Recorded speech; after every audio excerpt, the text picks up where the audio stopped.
ازيكم؟ انا برسوم كرم، متخصص في مجال اخبار واحصائيات كره القدم. طبعا فيديو النهارده اتكلم فيه طبعا بخصوص صفقه اللعيب لوكا مودريتش وانتقاله اخيرا الى نادي اس ميلان. وفي صوره قديمه ليه كانت بخصوص هو طبعا صغير مع نادي اس ميلان، طبعا بجانب والده ووالدته.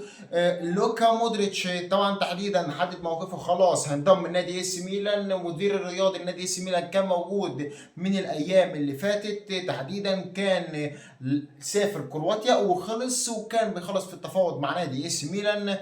بخصوص لوكا مودريتش موقفه كان عامل ازاي في الفترات اللي فاتت؟ لوكا مودريتش لما خلص مع نادي ريال مدريد، وكان طبعا خروجه من نادي ريال مدريد اثر عاطفيا على جماهير نادي ريال مدريد تحديدا. لوكا مودريتش لما خلص مع نادي ريال مدريد وانتقل خلاص كوكيل حر، رحل كمان بطريقه مجانيه، ما كسبش نادي ريال مدريد من وراه طبعا بشيء مادي تحديدا. لوكا مودريتش كان في انديه كانت بتراقب في وضع اللعيب، زي كانت في انديه كانت بتراقب في وضع اللعيب لوكا مودريتش.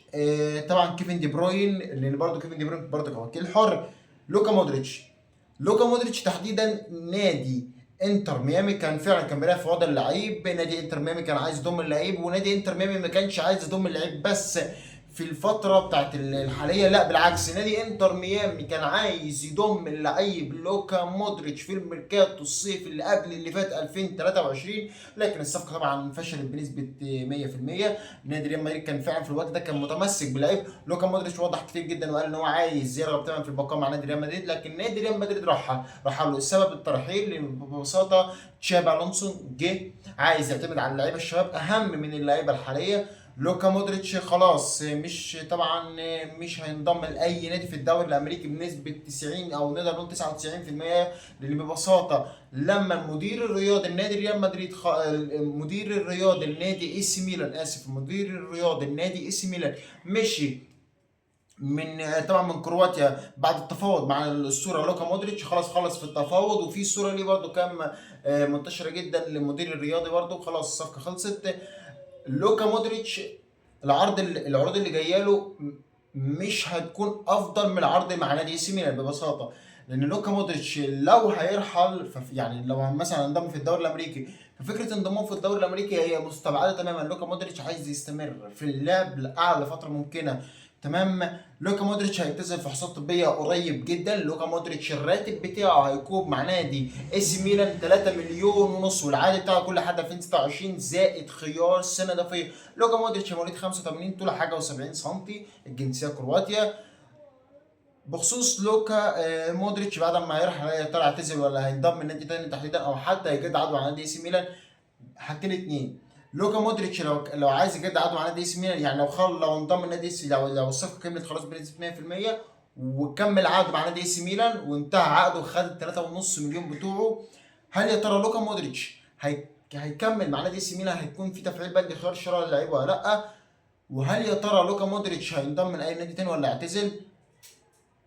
شايف من وجهة نظري انا لوكا مودريتش ممكن يكمل مع نادي سي ميلان لحد 2027، ولحد 2027 لوكا مودريتش هيعتزل بنسبه كبيره جدا، لان لوكا مودريتش هو اصلا عايز ينضم لاي فريق دلوقتي تحديدا علشان خاطر كاس العالم للانديه. لوكا مودريتش عايز ينضم لاي فريق دلوقتي علشان خاطر كاس العالم، انا اسف، كاس العالم تحديدا للمنتخبات مش كاس العالم للانديه، متاسف جدا، كاس العالم مش كاس العالم للانديه. لوكا مودريتش هدفه الاول والاخير هي فكره كاس العالم، مش فكره عن اي نادي هينضم. وكمان فكرته برضو التاني برضو، يعني بمعنى فكرته في كاس العالم هي بنسبه 80%، فكرته انه يلعب مع فريق بكواليتي ممتاز جدا هي نسبه 50 85% 90% تحديدا. لوكا مودريتش هو عايز طبعا ينضم الفريق ممتاز جدا زي نادي اي سي ميلان مع لعيبه ممتازه جدا بعقليه.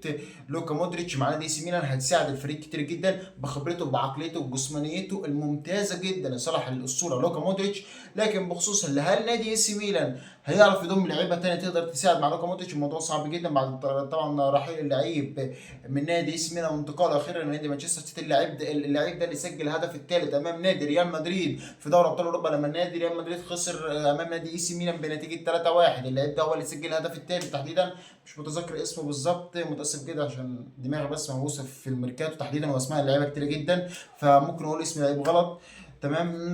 لكن اي سي ميلان هو فعلا داخل الميركاتو بمستوى متوسط، مش مستوى عالي قوي زي ما دخل مانشستر سيتي، زي ما دخل ريال مدريد. وكذلك برضه نادي برشلونه دخل بمستوى متوسط، مش مستوى عالي قوي لحد دلوقتي. نادي اي سي ميلان لحد دلوقتي هو مش بيراقب في وضع لعيبه كتير جدا معينه. نادي اي سي ميلان مثلا فعل نادي اي سي ميلان رحل لعيب لنادي يوفنتوس، هو لعيب تياغو. اللعيب ده تحديدا انضم اصلا لنادي يوفنتوس. اللعيب ده انضم لنادي يوفنتوس على سبيل الاعاره من نادي اي سي ميلان، تقريبا كان في ميركاتو الصيف اللي فات 2024، مع تفعيل بند خيار شراء اللعيب بقيمه 15 مليون يورو. طبعا اداره نادي اي سي ميلان هتحدد طبعا في الفترات اللي جايه. بس نادي اي سي ميلان يا ترى يعمل ايه مع المدرب طبعا ماسيميليانو أليجري في الفترة اللي جاية. ماسيميليانو أليجري لحد دلوقتي بيبدأ إن هو يكشف الكشوفات، هل يا ترى تعاقد مع مين ولا مش تعاقد مع مين، هرحل مين ومش هرحل مين. فبرضه النادي طبعا ماسيميليانو أليجري لحد ده موقفه، المدرب لسه جاي جديد، فدي ميزة برضه إن المدرب جاي في بداية الموسم. خلاص أنت بتبدأ في بداية موسم الميركاتو كمان، بداية موسم الميركاتو تقدر تعمل اللي أنت عايزه. قدامك الصفقات اللي أنت تقدر تعملها هتخلص فيها بدري بدري ولا لأ.